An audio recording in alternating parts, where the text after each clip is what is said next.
আমৃত্যু ভালোবাসি তোকে উপন্যাস লিখেছেন সালমা চৌধুরী। পর্ব ২৪। মেঘ চলে যাওয়ার পর আবির পাশ থেকে ফোন নিয়ে মেঘকে হাইড করে ফেসবুকে পোস্ট দিয়েছে, ভালোবাসি তোকে সেই পুরনো অনুভবে, এ মনের জগতে রাজকুমারী শুধু তুই। কেটে গেল আবিরের নির্ঘুম রাত, তবে এই রাত কষ্টের নয়, কাউকে মিস করার তীব্র অনুভূতি সারা রাত ঘুমাতে দেয়নি আবিরকে। শুক্রবার ১০টার পর আবির ঘুম থেকে উঠে ফ্রেশ হয়ে বেরিয়ে গেছে বাসা থেকে। ঘণ্টাখানেক পর মেঘ সোফায় বসে টিভি দেখছিল। আবির সাদা রঙের শর্ট হাতার টি শার্ট পরেছে। শক্তপোক্ত বাহুতে টি শার্টের হাতাটা টাইট হয়ে গেছে। চুলদাড়ি ছোট করে কেটে সুন্দর একটা হেয়ারস্টাইলও করেছেন। চোখে সানগ্লাস দিয়ে ড্যাশিং লুকে বাসায় ঢুকছে। মেঘের চোখ দরজার দিকে পড়তেই আবির ভাইকে দেখে বিস্ময়কর চোখে তাকিয়ে অকস্মাৎ বলে উঠল, হায় মে মার যাউঙ্গি। আবির কাছাকাছি এসে সানগ্লাস খুলে মেঘের দিকে তাকিয়ে দুবার ভ্রু নাচালো। সঙ্গে সঙ্গে মেঘ ফিক করে উঠল। হাসির দরুন মেয়ের গালে থাকা বিউটি স্পটটা স্পষ্ট প্রতীয়মান হচ্ছে। আবির দৃষ্টি সরিয়ে নিজের রুমে চলে গেছে।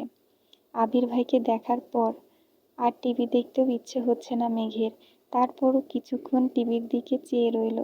কিছুক্ষণ পর উঠে রুমের দিকে যেতে নিলে আবারও আবির ভাইকে দেখতে পেল। পেস্ট রঙের একটা পাঞ্জাবি, মাথায় টুপি দিয়ে নিজের রুম থেকে বের হচ্ছে নামাজের জন্য। মেঘ ঠায় দাঁড়িয়ে তাকিয়ে রইল আবির ভাইয়ের পানে, দৃষ্টি যেন সরছেই না।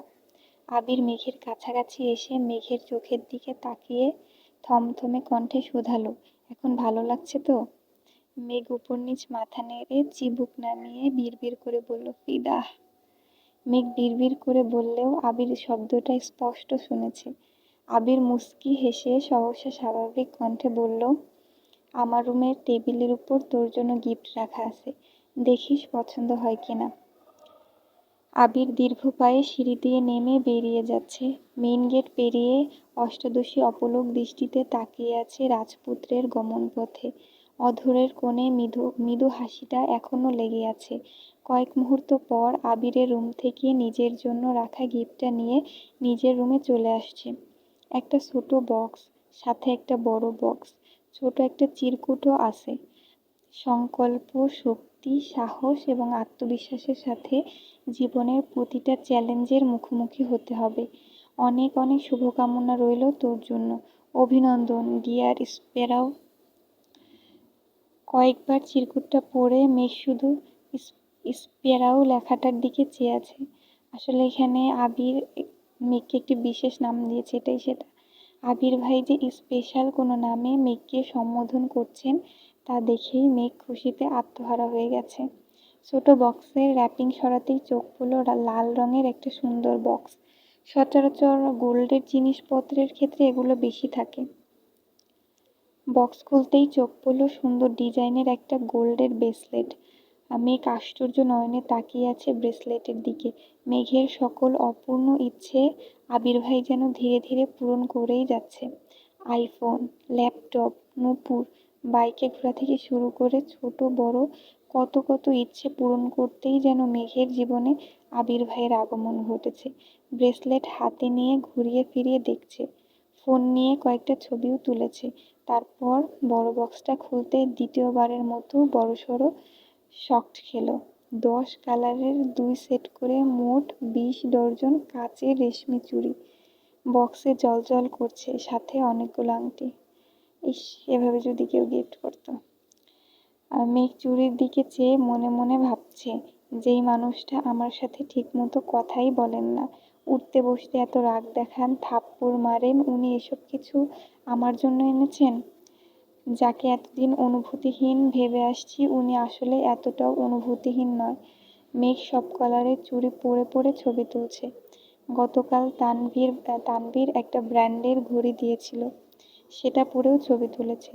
সবগুলো ছবি, হাতের ছবি একসাথে করে ফেসবুকে পোস্ট করেছে। পোস্ট করার সঙ্গে সঙ্গে বন্যাকে কল করেছে। বন্যাও গোল্ডেন জিপিএ 5 পেয়েছে। গতকাল দুজনেই ব্যস্ত থাকার কারণে কথা বলতে পারেনি।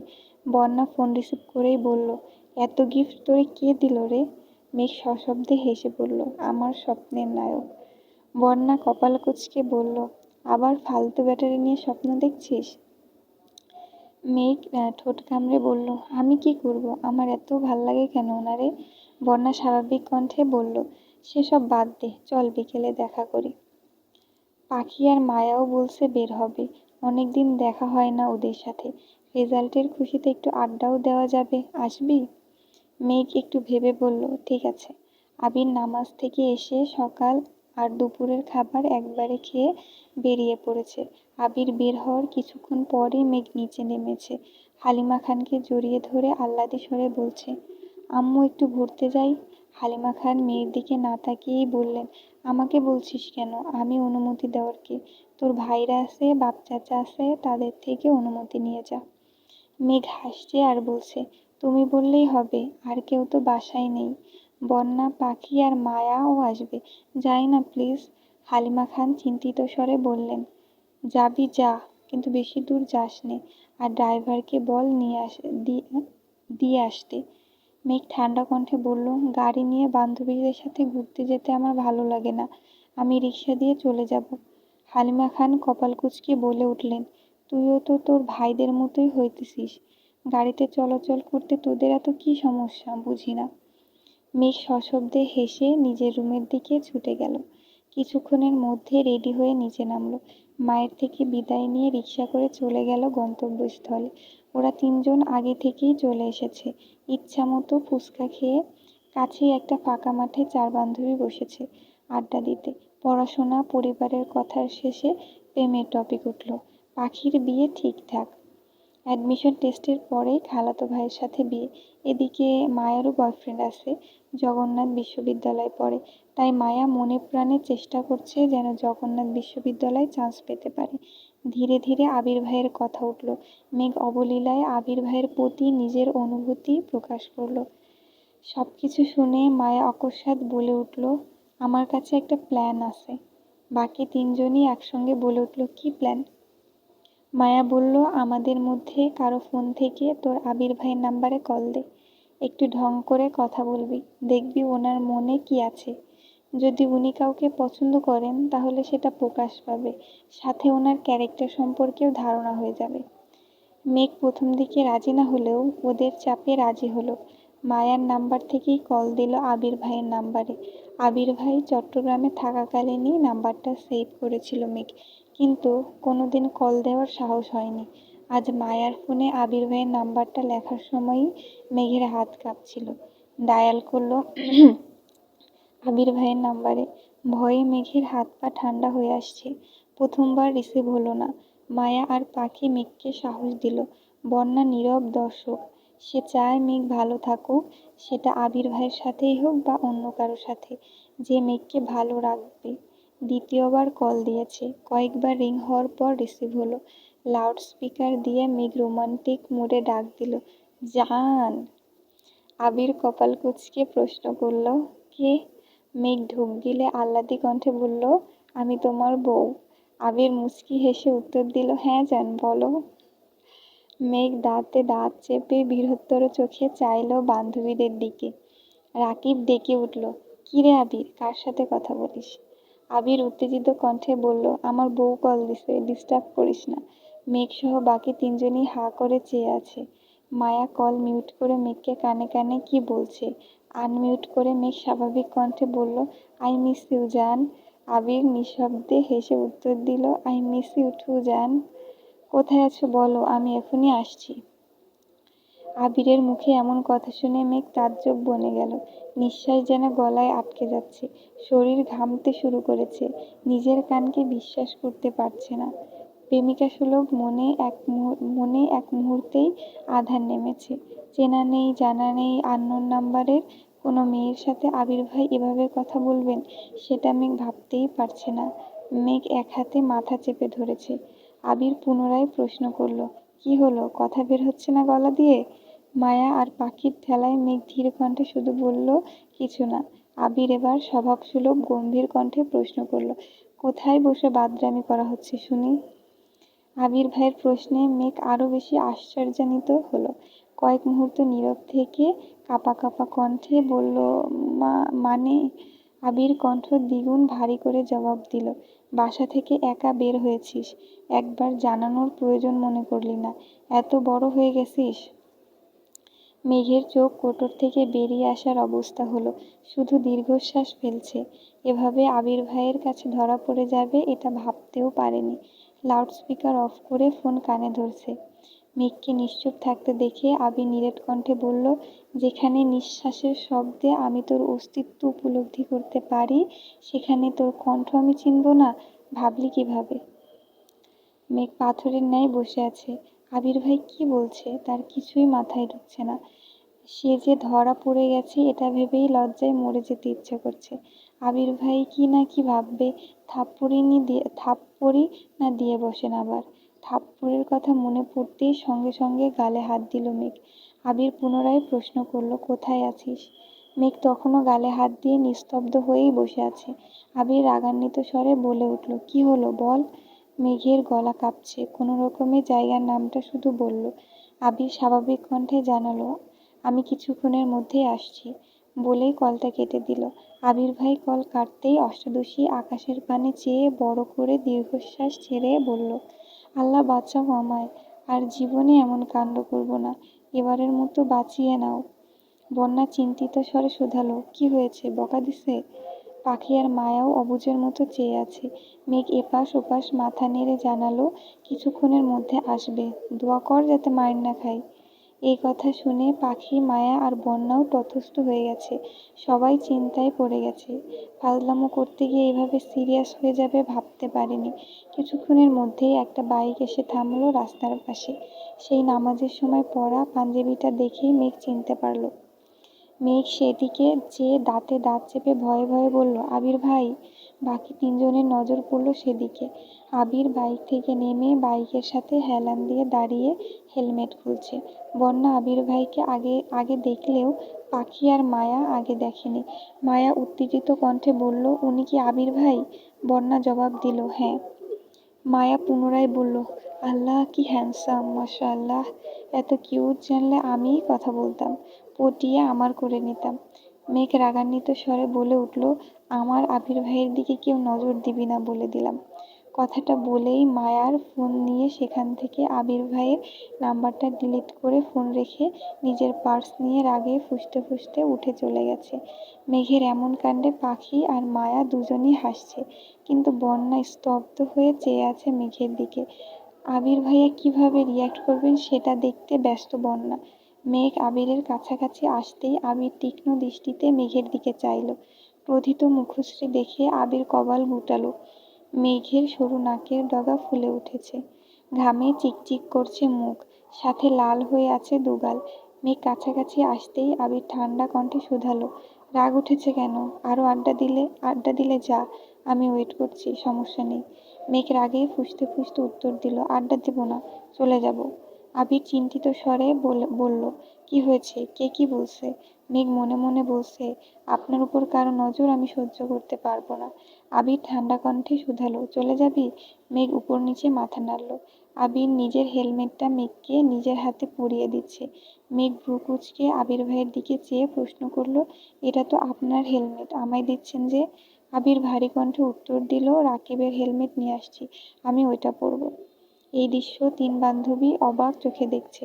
বন্যা এবার স্বস্তির নিঃশ্বাস নিচ্ছে। আবির ভাইয়া রিয়্যাক্ট করেনি, সেই অনেক। পাখি হাসি মুখে বলছে, মেঘ ওনাকে পেলে সত্যি অনেক হ্যাপি থাকবে, দোয়া করি মেঘ যেন ওনাকে পেয়ে যায়। মায়াও সঙ্গে সঙ্গে তাল মেলালো। কয়েক মুহূর্ত পর আবির বাইক স্টার্ট দিয়ে চলে গেল। ওরা তিনজনও যে যার বাড়ির উদ্দেশ্যে রওনা দিল। আবির মেঘকে একটি ভালো মানের হেলমেটের আউটলেটে নিয়ে গেছে। মেঘকে লেডিস হেলমেট পছন্দ করতে বলে। আবির সাইডে বসে আছে। মেঘ ঘুরে ঘুরে দেখছে। অনেক ঘুরে তিনটা হেলমেট নিয়ে হাজির হলো আবিরের সামনে। ছোট করে প্রশ্ন করলো, কোনটা নিব? আবির তিনটা হেলমেট পাশে রেখে ভারী কণ্ঠে বলল, আমার জন্য পছন্দ করে নিয়ে আয়। মেঘ আহাম্মকের মতো চেয়ে আছে, নড়ছেও না জায়গা থেকে। আবির কপাল কুঁচকে তাকালো, গম্ভীর কণ্ঠে বলল, কি বললাম আমি? মেঘ চুপচাপ চলে গেল। অনেক খুঁজে 2টা নিয়ে আসছে। আবির সবগুলো হেলমেট ভালোভাবে দেখে প্যাকিং করে দিতে বলল।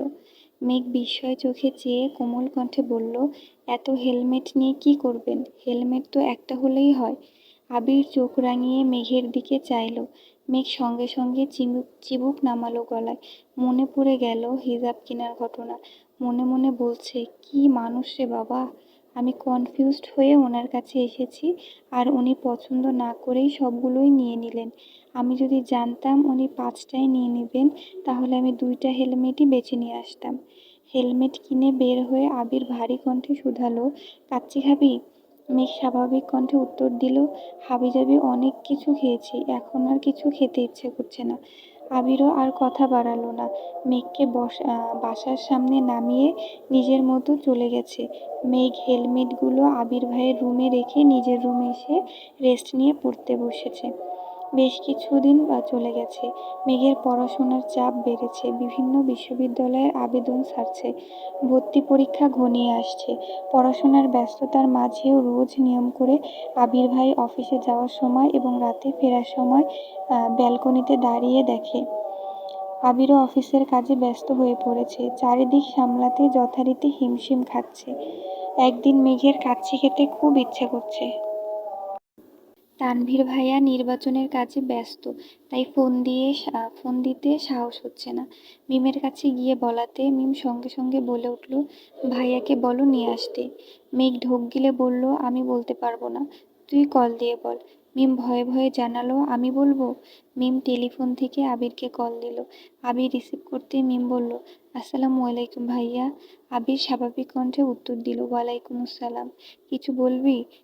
মিম অকস্মাৎ বলে উঠল, আপুর কাচ্চি খেতে ইচ্ছে করছে। মেঘ রাগে মিমের দিকে তাকিয়ে দাঁতে দাঁত চেপে কিরমির করে বলছে, তুই আমার কথা বললি কেন? আবির কণ্ঠ ভারী করে প্রশ্ন করলো, মেঘ কোথায়? মিম মৃদু হেসে বলল, এখানেই আছে। আবির রাগান্বিত কণ্ঠে বলল, ওর কি ফোন নেই, নাকি ও কথা বলতে পারে না? তোকে দিয়ে বলাতে হয় কেন? ধমক শুনে মেঘ সঙ্গে সঙ্গে চোখ বন্ধ করে দুহাতে কান চেপে ধরল, যাতে আবির ভাইয়ের বাকি কথা শুনতে না পারে। আবির গম্ভীর কণ্ঠে পুনরায় বলে উঠল, ওর কাছে ফোন দে। মিম ভীতস্বরে বলল, আপু চোখ কান বন্ধ করে বসে আছে। আবির দীর্ঘশ্বাস ছেড়ে রাগ হজম করে বলল, ওর কান থেকে হাত সরিয়ে ফোনটা ওরে দে। মিম যথারীতি তাই করল। মেঘ ভয়ে ভয়ে ফোন কানের কাছে নিল। কিছু বলার আগেই আবির ঠান্ডা কণ্ঠে জিজ্ঞেস করল, কাচ্চি কি এখনই আনতে হবে, নাকি ঘন্টাখানেক পর নিয়ে আসলে হবে? মেঘ বিস্ময় চোখে তাকালো মিমের দিকে। ভেবেছিল না জানি কত বকা খাবে, কিন্তু ঘটল পুরো উল্টা। মেঘ স্বাভাবিক কণ্ঠে উত্তর দিল, পরে আনলেও হবে। ঘণ্টা দুয়েক পর মেঘ রুমে বসে ইয়ারফোন দিয়ে গান শুনছিল। এর মধ্যে আবির বাসায় এসেছে। গানের সাউন্ডে বাইকের শব্দও শুনেনি মেঘ। আবির মিমকে দু প্যাকেট দিয়ে বাকি একটা কাচ্চি প্যাকেট নিয়ে মেঘের রুমে চলে গেল। হঠাৎ আবির ভাইকে দেখে মেঘ ভূত দেখার মতো চমকে উঠে কান থেকে ইয়ারফোন খুলে ফেলল।